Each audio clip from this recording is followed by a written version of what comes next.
একটি অপতথ্য বা তথ্যের বিকৃতি পুরো দেশকে অস্থির করে ফেলতে পারে, বিভেদ তৈরি করতে পারে মানুষ। তাই প্রতিটি অপতথ্যের বিপরীতে প্রয়োজন সঠিক তথ্য তুলে ধরা। আর সেই কাজটি করতে এসেছে আমি ফয়সাল রয়। আমন্ত্রণ জানাচ্ছি রিউমার চেক নিয়ে ৭১-এর নিয়মিত আয়োজন ফেক নিউজ স্ক্যানার। দর্শক, আজ আমাদের সাথে আছেন ছাত্রদল মনোনীত সাবেক ভিপি বুয়েটের ব্যারিস্টার তারিক বিন আজিজ এবং রিউমার স্ক্যানারের জ্যেষ্ঠ ফ্যাক্ট চেকার তানভীর মাহতাব। আপনাদের দুজনকে আমরা স্বাগত জানাচ্ছি। আমরা আলোচনায় যাব, তবে তার আগে আমরা দেখে নেই একটি প্রতিবেদন।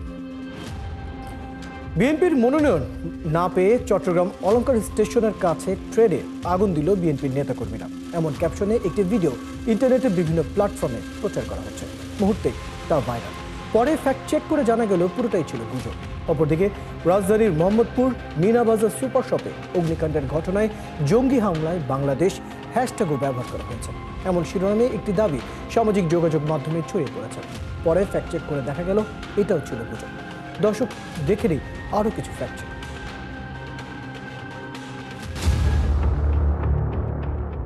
বিএনপির মনোনয়ন না পেয়ে চট্টগ্রাম অলঙ্কার স্টেশনের কাছে ট্রেনে আগুন দিল বিএনপির নেতাকর্মীরা।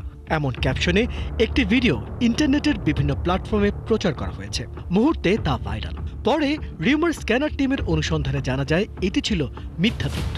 প্রকৃতপক্ষে ২০২৪ সালে ঢাকার গোলাপবাগে বেনাপোল এক্সপ্রেস ট্রেনে নাশকতাকারীদের অগ্নিসংযোগের ঘটনার ভিডিওকে উক্ত দাবিতে প্রকাশ করা হয়েছে।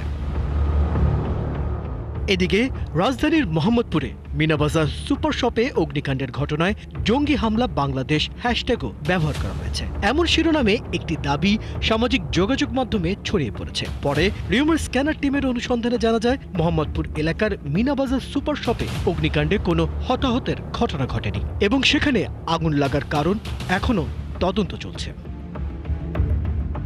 এদিকে নারায়ণগঞ্জে মনোনয়ন না পেয়ে জাকির খানের নেতৃত্বে বাসে আগুন দিয়েছে তার অনুসারীরা। লাগারে লাগা আগুন লাগা এমন শীর্ষক দাবিতে একটি ভিডিও সামাজিক যোগাযোগ মাধ্যমে প্রকাশ করা হয়েছে। ফ্যাক্ট চেক করে জানা যায় এটি ছিল গুজব। প্রকৃতপক্ষে ২০২৩ সালে নারায়ণগঞ্জে দুর্বৃত্তরা বাসে আগুন দেওয়ার ভিডিওটিকে উক্ত দাবিতে প্রকাশ করা হয়েছে। এদিকে মনোনয়ন বঞ্চিত হওয়ায় লায়ন আসলাম চৌধুরী বিএনপি সকল পদ থেকে পদত্যাগ করেছেন। পরে ফ্যাক্ট চেক করে জানা যায় লায়ন আসলাম চৌধুরী দল থেকে পদত্যাগ করেননি। এখানেই শেষ নয়। সিলেটে মনোনয়ন না পেয়ে বিএনপির প্রার্থীর অনুসারীরা বাংলাদেশের সম্পদ বিআরটিসি বাসে আগুন ধরিয়ে দিচ্ছে। এমন শীর্ষক ক্যাপশনে একটি ভিডিও সামাজিক যোগাযোগ মাধ্যমে ছড়িয়ে দেওয়া হয়েছে।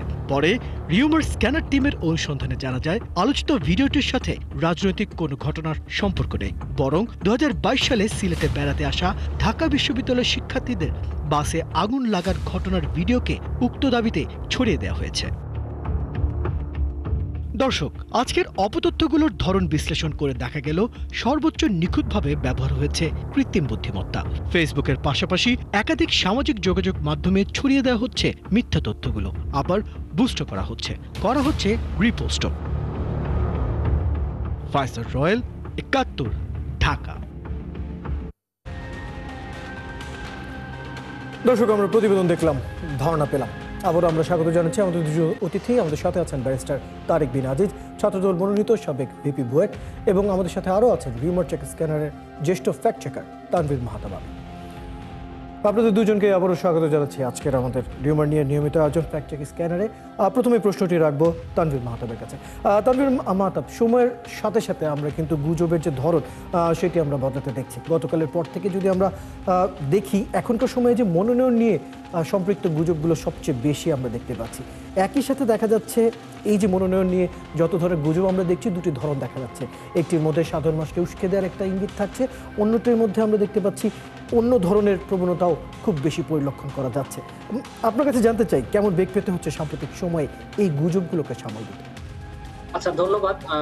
আপনারা সবাই জানেন যে গতকাল বিএনপির পক্ষ থেকে ২৩৭ জনের একটা প্রার্থী তালিকা দেওয়া হয়েছে। তো আমরা আশঙ্কা করছিলাম যে বড় দলগুলো যখন মনোনয়ন প্রার্থী ঘোষণা করবে তখন থেকে আসলে এই সংক্রান্ত বিভিন্ন গুজব আসবে। এটা আমাদের বিগত বছরগুলোর বা বিগত নির্বাচনগুলোর অভিজ্ঞতা আমাদের সেটাই বলে। তো আমরা নজর রাখছিলাম, যেটা আমরা দেখলাম যে গত রাত থেকে আজ এখন পর্যন্ত আমরা অন্তত ৯টা গুজব শনাক্ত করেছি, যেটা শুধুমাত্র এই মনোনয়ন কেন্দ্রিকই, এবং এগুলো খুবই স্পর্শকাতর বিভিন্ন ঘটনা, যেমন আপনি যেটা বলছিলেন যে বিআরটিসির বাসে আগুন বা ট্রেনে আগুন, যেগুলো আসলে রাষ্ট্রীয় সম্পদ, এই ধরনের ঘটনা কিন্তু গত রাত থেকে ঘটেনি, কিন্তু সোশ্যাল মিডিয়াতে বা সামাজিক যোগাযোগ মাধ্যমে বিভিন্ন প্ল্যাটফর্মে ছড়িয়ে দেওয়া হয়েছে যে বিভিন্ন ধরনের সরকারি স্থাপনা বা সরকারি যে ধরনের রাষ্ট্রীয় সম্পদগুলো, সেগুলোতে আগুন দিয়ে একটা নৈরাজ্যকর পরিস্থিতি সৃষ্টি করেছে। অবরোধ হয়েছে বিভিন্ন জায়গাতে, রাস্তা এবং ট্রেন লাইনের উপরে অবরোধ করা হয়েছে, কিন্তু কোনো জায়গায় কিন্তু এই ধরনের সম্পদে আগুন ধরানো হয়নি, বা আমরা এই ধরনের তথ্য এখন পর্যন্ত পাইনি। তবে এটাকেই এই ধরনের ভিডিওগুলোর মাধ্যমে আসলে এই ধরনের প্রচারণাটা জারি আছে, যে এবং এই জিনিসগুলো কিন্তু ক্যাম্পেইন আকারে হচ্ছে। আমরা যেটা দেখলাম যে অনেকগুলো অ্যাকাউন্ট থেকে একই সময়ে প্রচার করা হচ্ছে এই ভিডিওগুলো, এবং মুহূর্তের মাধ্যমে, যেহেতু এগুলো একটু আগুন কেন্দ্রিক ঘটনা এবং রাষ্ট্রীয় সম্পদগুলো একটু স্পর্শকাতর, মানুষের কাছে এই জিনিসগুলো খুব তাড়াতাড়ি পৌঁছে যায় এবং মানুষ এটা একজন থেকে আরেকজনে ছড়িয়ে দেয়, যেটার কারণে খুব তাড়াতাড়ি ভাইরাল হয়। তো এই জিনিসগুলো কিন্তু গত রাত থেকে ভাইরাল হচ্ছিল, এবং মনোনয়ন কেন্দ্রিক এক পক্ষ আরেক পক্ষ যারা মনোনয়ন বঞ্চিত হয়েছেন তারাও এক ধরনের গুজবগুলো ছড়াচ্ছেন। আমরা আজকে দেখেছি যে বিএনপির পেইড মানে যে বিজ্ঞপ্তিগুলো যে ছড়ানো হয়, সেগুলোতে ভুয়া বিজ্ঞপ্তি ছড়ানো হচ্ছে বহিষ্কারের। তারপরে হচ্ছে অনেকে বলছে যে এই ব্যক্তি না পেয়ে, মনোনয়ন না পেয়ে তাকে হচ্ছে তিনি পদত্যাগ করেছেন, কিন্তু আসলে এমন কিছু ঘটে নাই। তার মানে দলের ভেতর থেকেও গুজবগুলো আছে, মানে এক পক্ষ আরেক পক্ষ। আবার আমরা যেগুলো দেখেছি যে বাইরের দেশ থেকে বিভিন্ন ধরনের গুজব ছড়াচ্ছে, বিভিন্ন যারা মানে এই দলগুলোর সাথে সম্পৃক্ত না, কিন্তু যারা নিয়মিতই গুজবগুলো ছড়ায়, বিভিন্ন ধরনের ঘটনার দিকে নজর রেখে ওই ঘটনা কেন্দ্রিক ছড়ায়, মানে তারা এই দলের সাথে সম্পৃক্ত না। তো এই ধরনের বিভিন্ন অ্যাকাউন্ট থেকেও আমরা দেখছি ছড়াতে। তো আমরা আশঙ্কা করছি যে সামনের দিনগুলোতে অন্যান্য দলগুলো কিন্তু এই ধরনের মনোনয়ন ঘোষণা করবেন, এনসিপি হোক, জামাত ইসলামী হোক বা অন্যান্য দলগুলো। এই ধরনের ভিডিও বা ঘটনাগুলো কিন্তু সামনের দিনগুলো আরো ঘটবে, যেটা আসলে সতর্ক থাকার এখনই আসলে সময় এই ঘটনাগুলো থেকে দেখি।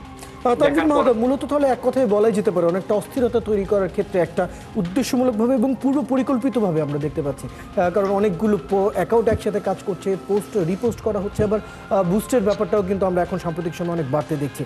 তানভীর মাহতাব থাকুন আমাদের সাথে, আপনার কাছে আমরা ফিরবো। আমরা চলে যাচ্ছি আমাদের রাজ্য অতিথি ব্যারিস্টার তারেক বিন আজিজের কাছ থেকে মতামতটা নিয়ে ফিরতে চাই। ব্যারিস্টার তারেক বিন আজিজ, আমরা সাম্প্রতিক সময়ে যে পরিস্থিতি এখন আমরা লক্ষ্য করছি, এবং অনেকটা মানুষের আবেগকে ব্যবহার করার চেষ্টা করা হচ্ছে, নানা ধরনের গুজব যখন আমরা দেখছি, তার সাথে কিছু ধরনের ফ্যাক্ট অ্যাড করে দেওয়া হয়, যেমন রাষ্ট্রীয় সম্পদকে ধ্বংস করা হচ্ছে, অথবা মানুষের এই যে আন্দোলন বা আমরা অবরোধকে সাধারণভাবে আমরা যখন দেখছি, তার সাথে সাথে আমরা কিন্তু দেখছি আর অনেকভাবে নানা ধরনের নেতাকর্মীদের আগুনে দেওয়া, ট্রেনে আগুন দেওয়া, এবং এইসব বিষয়গুলো আসলে তুলে আনা হচ্ছে। এই বিষয়গুলো নিয়ে আপনার কাছে জানতে চাই, কী ধরনের প্রবণতা আপনি যে দেখছেন, এগুলোকে অনেক এই গুজবগুলোকে আসলে কীভাবে সামলানো যেতে পারে বলে আপনি মনে করেন? আপনাকে ধন্যবাদ, এবং আপনার মাধ্যমে ৭১ টিভির সকল দর্শক এবং কলাকুশলীদেরকে ধন্যবাদ। এটি অত্যন্ত গুরুত্বপূর্ণ একটি প্রশ্ন, এবং এটি সময়ের সাথে খুবই উপযুক্ত একটি ম্যাটার, যেটা আজকে আমরা আলোচনা করছি। যে কোনো রাজনৈতিক পরিমণ্ডলের এরকম পরিস্থিতিতে এই জাতীয় গুজবগুলো এটা নতুন কিছু নয়, এবং বাংলাদেশের রাজনীতিতে আপনি দেখবেন যে সবচেয়ে বেশি গুজব বা অপপ্রচারের শিকার হয়েছে বাংলাদেশ জাতীয়তাবাদী দল। এবং এ কারণেই এই অ্যানালাইসিসের পূর্বে আমি একটা কথা বলতেই চাই, যে প্রথম হচ্ছে যে বাংলাদেশ জাতীয়তাবাদী দল দেশের সর্ববৃহৎ দল নমিনেশন দিয়েছে, দল যাকেই মনোনয়ন দিয়েছে, আমাদের দলের সকল নেতাকর্মী, আমি ব্যক্তিগতভাবে মনে করি যে বিএনপির ভারপ্রাপ্ত চেয়ারম্যান জনাব তারেক রহমান যে কথাটা বলেছেন, যে দল যাকে মনোনয়ন দিয়েছে অনুগ্রহ করে তাকে বিজয়ী করতে বাংলাদেশ জাতীয়তাবাদী আদর্শে বিশ্বাসী সবাই ঐক্যবদ্ধভাবে কাজ করবে। প্রশ্ন হচ্ছে, দলের মধ্যে, এই বিশাল দলের মধ্যে যে শৃঙ্খলা আছে, এই শৃঙ্খলার বিপরীতে এই গুজব একটি অস্থিরতা তৈরির প্রয়াস। এবং আমি মনে করি যে এই গুজব ফেসবুকে এবং সোশ্যাল মিডিয়াতে তৈরি করা হচ্ছে। আমি আপনাদেরকে ধন্যবাদ দিতে চাই যে এই গুজবগুলো শুধুমাত্র দলকে ক্ষতি করছে না। আপনারা ফ্যাক্ট চেকের মাধ্যমে যেটা বের করে এনেছেন, এটা কিন্তু মানুষকে একটা অস্থিরতা বা মানুষকে একটা সহিংসতার প্রবণতার দিকে তাদের মগজকে ঠেলে দেওয়ার প্রচেষ্টা। সুতরাং আমি পরিষ্কারভাবে দর্থহীনভাবে বলতে চাই, যারা এই গুজবের রচনা করছেন তাদেরকে মনে রাখতে হবে যে বাংলাদেশের মানুষকে বোকা বানিয়ে, গুজব রটিয়ে অতীতে ফ্যাসিস্ট সরকার যে আচরণ করেছে এই আচরণ থেকে আমাদের সরে আসতে হবে, কারণ মানুষ এখন অনেক বেশি সচেতন। দ্বিতীয় কথাটা বলতে চাই যে আমাদের বিএনপির ভারপ্রাপ্ত চেয়ারম্যান জনাব তারেক রহমান আরেকটি সুন্দর কথা বলেছেন যে আপনাদের চারপাশে সুপ্ত আকাঙ্ক্ষা নিয়ে গুপ্ত স্বৈরাচার ওত পেতে রয়েছে। সুতরাং দলীয় নেতাকর্মীরা তাদের নিজস্ব, অফকোর্স একটা নির্বাচনে কেউ মনোনয়ন পাবে, কেউ পাবে না। দলের সিদ্ধান্ত কখনো সঠিক হতে পারে, ভুল হতে পারে, কিন্তু সেটি দলীয় শৃঙ্খলার মধ্যে থেকে আমাদেরকে মনে রাখতে হবে যে দলের শীর্ষ নেতৃত্ব যখন কোনো সিদ্ধান্ত দেয় সেটি চূড়ান্ত এবং এটি শৃঙ্খলা। এবং বিএনপি এই শৃঙ্খলাবদ্ধ আছে। যারা বিএনপিকে পছন্দ করতে চাইছেন না, সেই সুপ্ত আকাঙ্ক্ষা নিয়ে যে গুপ্ত স্বৈরাচার, তারা যখন দেখছে যে বিএনপির এই শৃঙ্খলা বিনষ্ট করা সম্ভব হচ্ছে না, তখন তারা কিন্তু পুরাতন অযৌক্তিক ছবিগুলো নিয়ে তারা আর্টিফিশিয়াল ইন্টেলিজেন্সের ব্যবহার করে নতুন করে আসলে মানুষকে করার চেষ্টা করছে। তারেক বিন আজিজ, আমরা এই চেষ্টা বিষয়টি নিয়ে আপনার সাথে আলোচনা চালিয়ে যাবো। এই মুহূর্তে বিরতির সময় হচ্ছে, বিরতির পর আবারও আমরা ফিরবো আপনাদের সাথে। আমাদের সাথেই থাকুন দর্শক। এই মুহূর্তে আমরা একটি বিরতি নিচ্ছি, সঙ্গে থাকুন। দর্শক, বিরতির পর আবারও স্বাগত জানাচ্ছি রিউমার চেক নিয়ে ৭১-এর নিয়মিত আয়োজন ফেক নিউজ স্ক্যানার।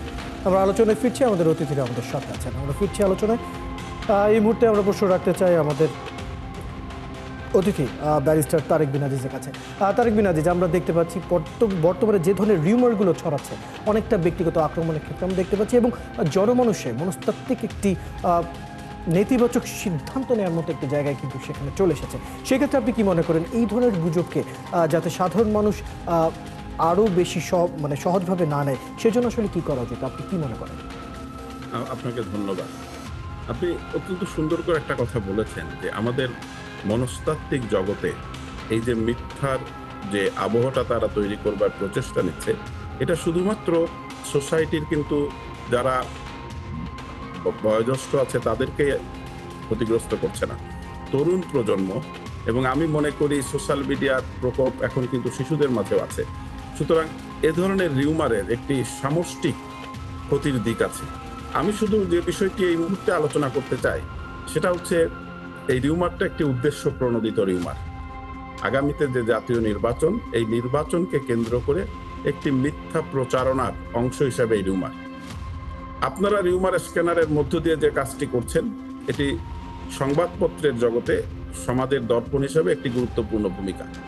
আমি মনে করি রাজনৈতিক দলগুলোর মধ্যেও একটি সলিড টিম থাকা দরকার, এবং ব্যক্তি পর্যায়েও প্রত্যেকে তার চারপাশের এই তথ্যগুলো সম্পর্কে যারা অবগত আছে, সামাজিক যোগাযোগ মাধ্যমে যখনই তারা দেখবে যে ধরনের ভুয়া তথ্য, মিথ্যা ছবি প্রকাশ করা হচ্ছে, এগুলো ব্যক্তিগত দাবি না, এটা সমাজের বৃহত্তর কল্যাণের স্বার্থেই সেই বিষয়গুলো নির্ভয় এবং নিঃসংকোচে তুলে ধরা। চমৎকার হয়ে বলেছেন ব্যারিস্টার তারেক বিন আজিজ। আপনি থাকুন আমাদের সাথে। ফিরে যাচ্ছি তানভীর মাহতাবের কাছে। তানভীর মাহতাব, সাম্প্রতিক সময় একটা লম্বা সময় যাবত আমরা রিউমার নিয়ে যুদ্ধে আছি। এখনকার সময়ে আমরা তো অনেক আগে থেকেই বলছি সাধারণ মানুষকে সচেতন হওয়ার যে প্রসঙ্গটা, কি মনে করেন কতটা সচেতন হলো মানুষ? সচেতনতার আসলে কোনো শেষ নেই, কারণ টেকনোলজি যেহেতু উন্নত হচ্ছে দিনের পর দিন, এখন হচ্ছে মানুষকেও এটার সাথে পাল্লা দিতে হলে সচেতনতাতে একটা জায়গায় গিয়ে থেমে গেলে আসলে হবে না। নিয়মিতই হচ্ছে আপনাকে আপডেট থাকতে হবে। তো আমরা সবসময় যেটা পরামর্শ দিই যে নিয়মিতই খবরাখবরগুলোতে যাতে একটু মানুষ নজর রাখে, যে মেইনস্ট্রিম মিডিয়াগুলোতে আসলে কি ধরনের খবর আসছে বা কি ধরনের ঘটনাবলীর প্রচার হচ্ছে। আপনি যদি ঘটনাবলীর সাথে আপডেটেড থাকেন, তাহলে কিন্তু আপনাকে রিউমার তেমন একটা আঘাত করতে পারবে না, যেটা আমরা ধারণা রাখি। এখনকার যে ভিডিওগুলো, সেগুলোতে কিন্তু সাধারণ অনেক ভিডিওকেই প্রচার করা হচ্ছে, রাজনৈতিক ঘটনা, রাজনৈতিক মতাদর্শকে একসাথে করে প্রচার করা হচ্ছে, যেটা আসলে মানুষ বিশ্বাস করে হচ্ছে এই কারণে যে মানুষ আসলে ঘটনাবলীর সাথে সম্পৃক্ত না। মানুষ ওই ভিডিওগুলো বা এই ঘটনাগুলো বা এই খবরগুলো আসলে জানে না বা দেখে না বলে মানুষ। তাহলে সেই ক্ষেত্রে তাদেরকে আরো একটু সচেতন এবং ডাবল চেক করা দরকার রয়েছে। ধন্যবাদ তানভীর মাহতাব, এবং একই সাথে ধন্যবাদ জানাচ্ছি ব্যারিস্টার তারেক বিন আজিজকে আজ আমাদের একটা মূল্যবান সময়টুকু দেওয়ার জন্য। দর্শক, আমাদের সাথে আমাদের দুজন অতিথি যুক্ত ছিলেন। আমাদের সাথে যুক্ত ছিলেন ব্যারিস্টার তারেক বিন আজিজ, ছাত্রদল মনোনীত সাবেক ভিপি, এবং তানভীর মাহতাব আবির, জ্যেষ্ঠ ফ্যাক্ট চেকার, রিউমার স্ক্যান। দর্শক, আপনারা আছেন ফ্যাক্ট চেক নিয়ে ৭১-এর নিয়মিত আয়োজন ফেক নিউজ স্ক্যানারে। প্রতিদিন আমরা রিউমার দূর করতে হাজির হব ঠিক একই সময়ে একইভাবে। আপনারাও যুক্ত হতে পারেন। যে কোনো খবর যদি আপনাকে সংশয়ে ফেলে, সেটা একটি স্ক্রিনশট আমাদেরকে মেইল করতে পারেন fns.71tv@gmail.com অথবা ফেসবুকে যোগাযোগ করুন www.facebook.com/fake-news-scanner। আমরা সেই তথ্য ফ্যাক্ট চেক করে আপনাকে জানাবো।